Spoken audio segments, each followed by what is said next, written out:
Fuuni akkam jirtu hordoftoota Oromoo chaanaaliin nagaan koo inni irraa maddee bakka jirtanitti isinaa qaqqabachaa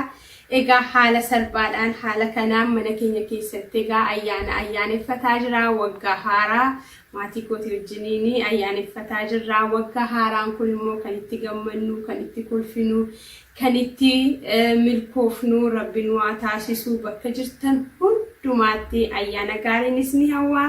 Ergaan kun ergaa Oromoo ko chaanaaliiti bakka jirtanitti nagaanaaf qabaadha ayyaana gaarii milkaa